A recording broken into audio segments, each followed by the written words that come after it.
Hello everyone, this is Rugio Duelis. I am back with yet another video. It's been a while since I last uploaded. Yes, I am once again with my Floowandereeze deck. I managed to top a 40+ person event. It was 6 rounds of Swiss. I went up against a lot of different decks. I went 5-1. Believe the decks I faced off against were 2 Vanquished Souls. I only lost to one of the 2 Vanquished Souls, Kashtira, Dragon Link, Labyrinth, and Tri-Brigade Melfi. So I know I said I didn't want to keep doing too much Floowandereeze, but this build is very unique in a way because I played it a lot, slightly more differently than your regular Floowandereeze build. I don't believe anyone has played the deck like this. There are some interesting loops that you can do in the grind game with this build. But again, I'll just show you the cards and you guys will just give me your opinions. Let's get started. Alright guys, so for my new version and /new build, I am playing triple M-Pen. Yes, I am playing 3 copies of the big penguin of the boss monster. More on this a bit later. We are, of course, playing triple Rabina.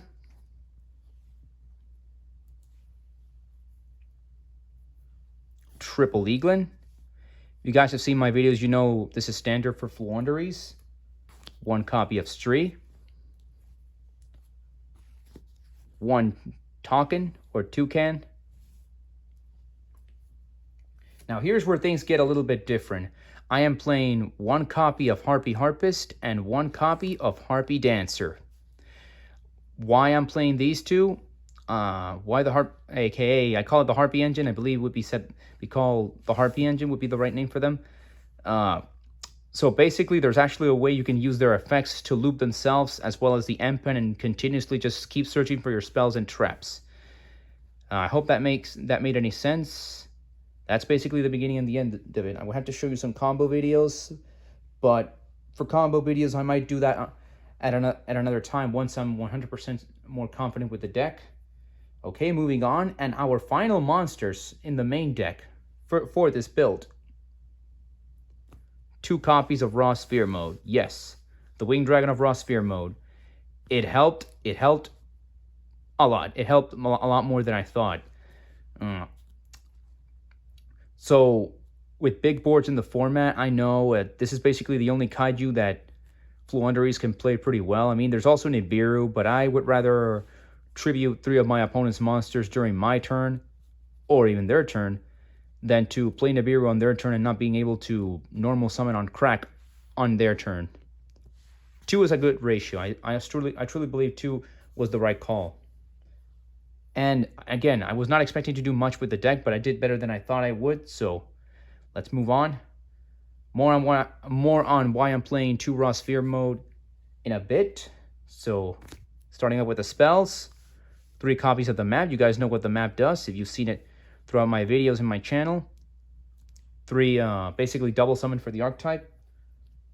I am playing Terraforming. In the past, I refused to play Terraforming because there were so many ways to search for the field spell, but the deck does break 20 to 30% of the time, sadly. So you need to see that field spell ASAP. So I am playing the 1 Terraforming.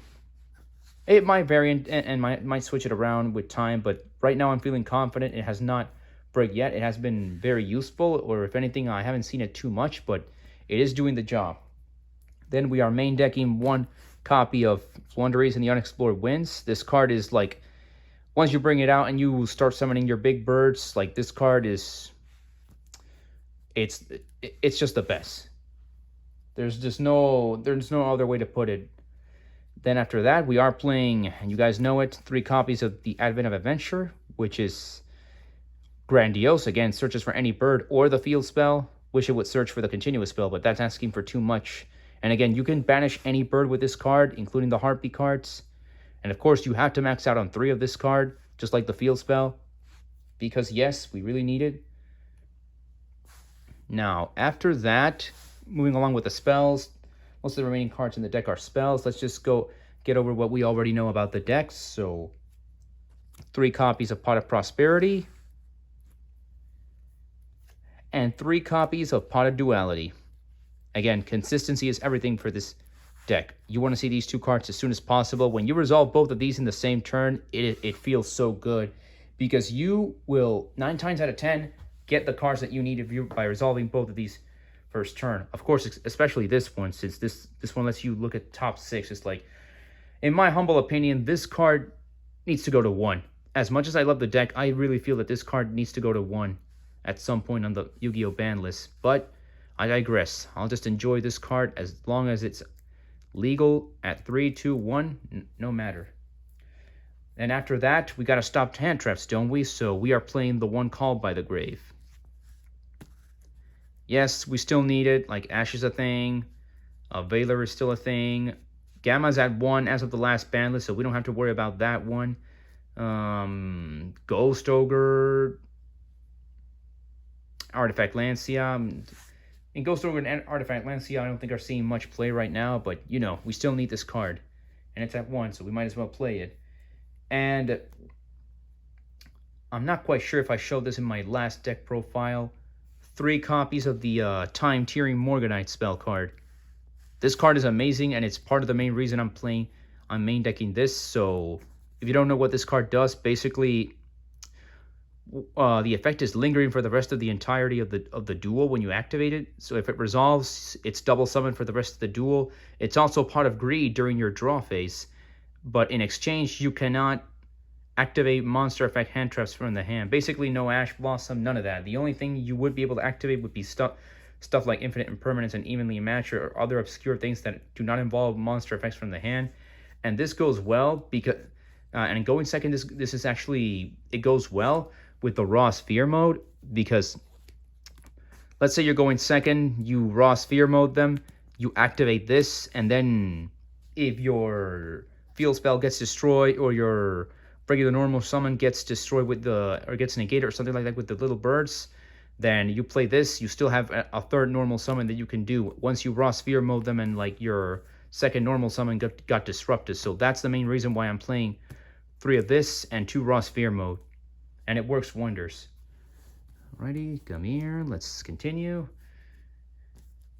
Moving along with that, we have 2 more spell cards. Triple Tactics Thrust. Again, this card is, it's awesome. If you can, if they hand trap you, you can search for Terraforming. You can search for this for the pot cards. You can search for this if you really need it. If like you feel like you don't have to worry about too much. I'm playing 1.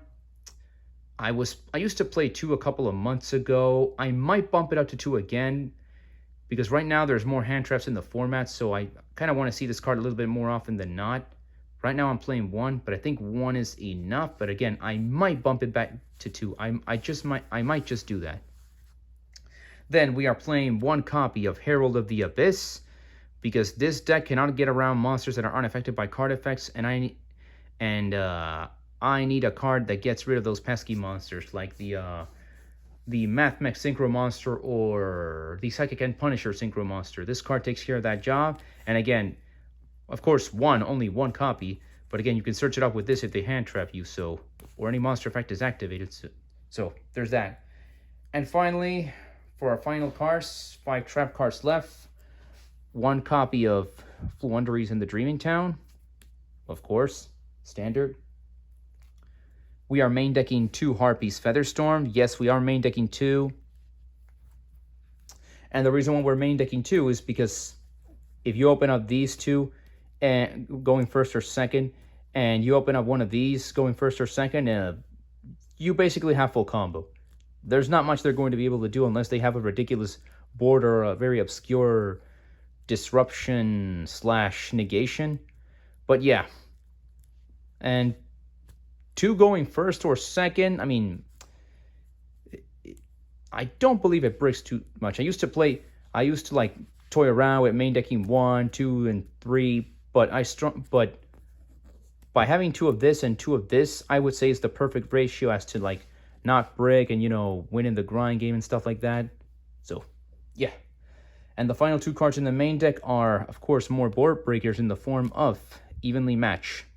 This card is just good. It's just way too good for this deck not to use. The deck has a tough time going second, so this card, it's just perfect. All right, and that is it for the main deck, you guys. Come here, everyone. Ball. And again, the reason why I play triple M pen, yeah, I said it earlier, is because of the Harpy cards, because there's actually a way to loop them in the grind game. So the idea is like summon one M pen, your opponent will try to out it, then with a trap card or the normal spell, you summon a second one, and that you should be safe sometimes. Sometimes your opponent has just too much disruption, but the idea is that by your second turn, you should have all 3 M pens on the board with all the normal summoning shenanigans they're doing. Alrighty, now for the extra deck. The extra deck is actually not that important for this deck. I'm just going to show it all right off the bat. So, Crusadia Avramax, Boral Sword Dragon, IP Masquerena, Entis, Lyra Promenade, Tri-Brigade Frigid, Harpy Conductor, Shireg, the Link 4 for Tri-Brigade, Link 2s for the Charmers, Link Karibos, probably one of the more important ones, Zeus package, and the one really card in the extra deck that you absolutely maybe need, the Underworld Goddess of the Closed World, but extra deck never came out. It never came up. It really never did. Again, most of these cards are just fodder for prosperity. But yeah, know the deck. Cashier is running around in the format, so we got to watch out for that. But still, this is literally the only extra deck card that you need 9 times out of 10. And finally, for the side deck. So the side deck has some interesting things. Let's get to it right now. Triple Dimension Shifter. Yes, this card is still unnecessary. It conflicts with the Time Tiering Morganite. Fun fact, in this tournament, it was over 40 players. I came in 3rd place. I never once needed the shifter or cited it out. I really never needed it. So there's that. It's all up to personal preference. I like to have it side deck just in case I face like an FTK type of deck, because if you are facing an FTK type of deck, you have to play this card, and you better hope and pray that you see it opening hand. We are playing the Ghost Bird of Bewitchment. I believe I used to play this card in one of my previous deck profiles. Yes, we are playing it again, but this time for a different reason, just a one-off. We're citing a second copy of Unexplored Winds. Yes, because going second, we might actually need to play multiple copies of the continuous spell.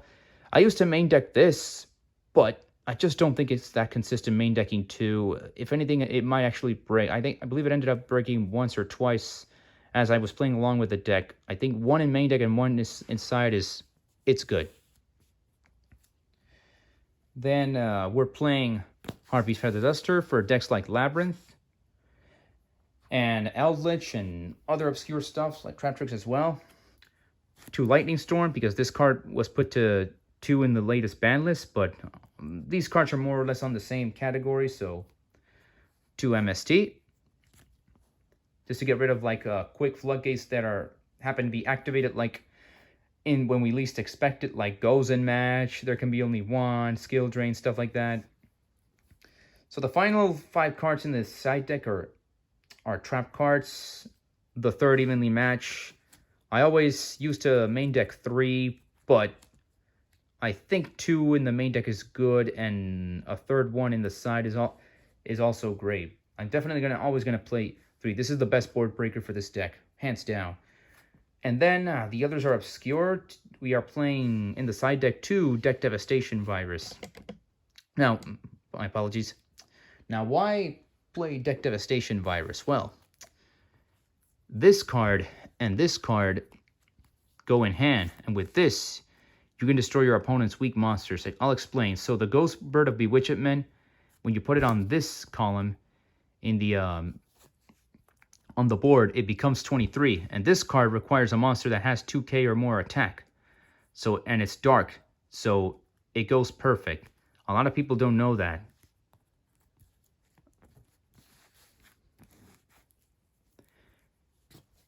And you can get rid of their monsters for a couple of turns. And finally, the final tech that I don't think anyone I haven't seen anyone try this card.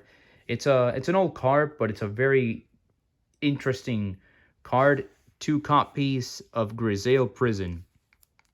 This card is a floodgate. This card, if you resolve it during your opponent's turn, is ridiculously broken.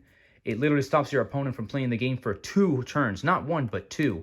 So basically, if you control a face-up monster that was Tribute, Ritual, or Fusion Summon, which Empen, this deck, until the end of your opponent's next turn, so you better make sure, like, all the time you activate it during your opponent's turn, neither player can Synchro or XC summon. They cannot attack and their effects are negated. So for 2 turns, your opponent is locked from XCs or Synchro summoning. And right now in this format, and moving forward with Yu-Gi-Oh!, I do believe there's going to be a lot of Synchro summoning, like no idea. So this card is like, again, it's like Dimensional Barrier, but for Synchros and XCs only, but it only works in certain decks like Drytron, this deck, and of course, and decks like Branded or anything that fuses. But yeah, that is my side deck. I love this deck, I really do. Again, I'm proud of myself for coming this far with my deck. This is the extra, and here is the good old Empen. Something that you guys didn't see is that I did not play Apex Avion or Mega Ryza, and that was on purpose because I truly did want to experiment playing this deck without any of them and just triple Empen. If anything, with the way I perform and the combos that I did, I would say I could probably put in a Snow in the main deck, maybe, but again, more testing and more playing needs to be done. But that is it. That is the latest deck profile of my Floowandereeze deck. I haven't done one like this in a while, so again, and I mostly did it because, again, it's a different build. It's a 40+ tournament. I came in 3rd place, so proud of myself. Right, guys, that is it. Enjoy and play if you can.